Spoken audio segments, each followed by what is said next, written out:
കേന്ദ്ര സർക്കാരിന്റെ ജനപ്രിയ പദ്ധതി PM കിസാൻ സമ്മാൻ നിധി ലഭിക്കുന്നവർ ശ്രദ്ധിക്കേണ്ട പ്രധാനപ്പെട്ട കുറച്ച് കാര്യങ്ങൾ. ഇനി 23ാമത്തെ ഇൻസ്റ്റാൾമെന്റാണ് വിതരണം ചെയ്യാനുള്ളത്.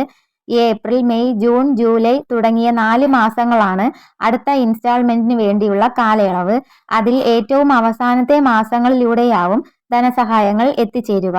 പക്ഷേ ഈ ആനുകൂല്യം കേരളത്തിലുള്ളവർക്ക് ലഭിക്കണമെങ്കിൽ ഈ പറയുന്ന കുറച്ച് കാര്യങ്ങൾ നിങ്ങൾ ശ്രദ്ധിക്കണം.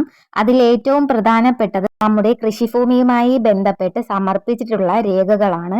അത് 2018-19 കാലയളവിൽ ഉള്ളതാണ് എങ്കിൽ, അതായത് മുൻപ് തന്നെ നമ്മൾ കൊടുത്തിട്ടുള്ള രേഖകൾ ആ കൃത്യസമയത്ത്, അതായത് സർക്കാർ ഈ പദ്ധതിയുടെ അപേക്ഷ വിളിച്ച സമയത്തെ ഭൂമിയുമായി ബന്ധപ്പെട്ട രേഖകൾ വെച്ചാണ് രജിസ്ട്രേഷൻ ചെയ്തിട്ടുള്ളതെങ്കിൽ ആനുകൂല്യങ്ങൾ തടസ്സപ്പെടുകയില്ല. എന്നാൽ 2019 ഫെബ്രുവരി മാസത്തിനു ശേഷമുള്ള രേഖകൾ വെച്ചാണ് അപേക്ഷകൾ ചെയ്തിട്ടുള്ളതെങ്കിൽ അത്തരം അപേക്ഷകളെ റിജക്റ്റ് ചെയ്യുവാനുള്ള സാധ്യതയുണ്ട് എന്ന് കേന്ദ്ര സർക്കാർ അറിയിച്ചിട്ടുണ്ട്. PM Kisan Samman Nidhi official website വഴിയാണ് അറിയിപ്പ് വന്നിട്ടുള്ളത്.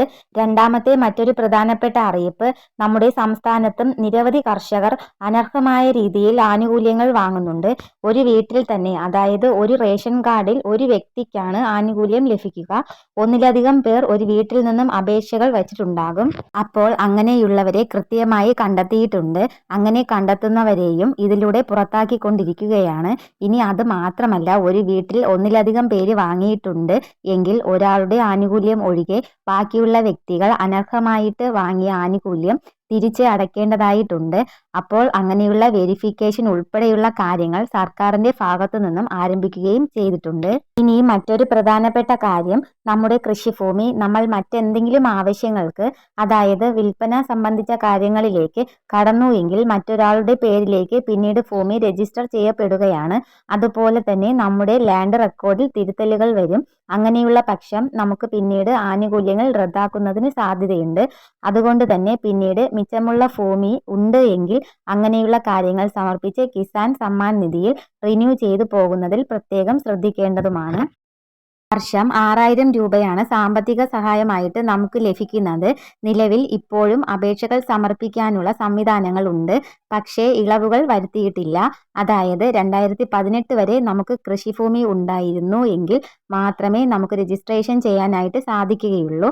2018-19 കാലയളവിൽ നമ്മുടെ കരമടച്ച രസീത് ഉൾപ്പെടെയുള്ള കാര്യങ്ങൾ ആവശ്യമാണ്. അതോടൊപ്പം തന്നെ ഇപ്പോഴും നമ്മുടെ പക്കൽ കൃഷിഭൂമി ഉണ്ട് എന്ന് തെളിയിക്കുന്നതിന് ഈ വർഷത്തെ കരമടച്ച രസീത് ഉൾപ്പെടെയുള്ള കാര്യങ്ങൾ സമർപ്പിച്ചു വേണം അപേക്ഷകൾ സമർപ്പിക്കാൻ.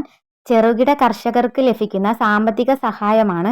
അതുകൊണ്ട് തന്നെ 5 സെന്റിൽ കുറയാതെ വസ്തുക്കളൊക്കെ ഉള്ളവർക്ക് ഇത്തരത്തിലുള്ള ആനുകൂല്യത്തിന് വേണ്ടി അപേക്ഷ സമർപ്പിക്കാം. മറ്റു സംശയങ്ങൾക്ക് അടുത്തുള്ള കൃഷിഭവനുമായി ബന്ധപ്പെട്ടാൽ മതി. PM കിസാൻ സമ്മാൻ നിധിയുടെ വെബ്സൈറ്റ് വഴി അപേക്ഷകൾ സമർപ്പിക്കാൻ സാധിക്കുന്നതായിരിക്കും. ഇതോടൊപ്പം തന്നെ കിസാൻ സമ്മാൻ നിധി ധനസഹായം ആനുകൂല്യം മുടങ്ങാതിരിക്കുന്നതിന് വേണ്ടി നമ്മുടെ Aadhaar bank account seeding status നിങ്ങൾ തീർച്ചയായിട്ടും പരിശോധിക്കണം.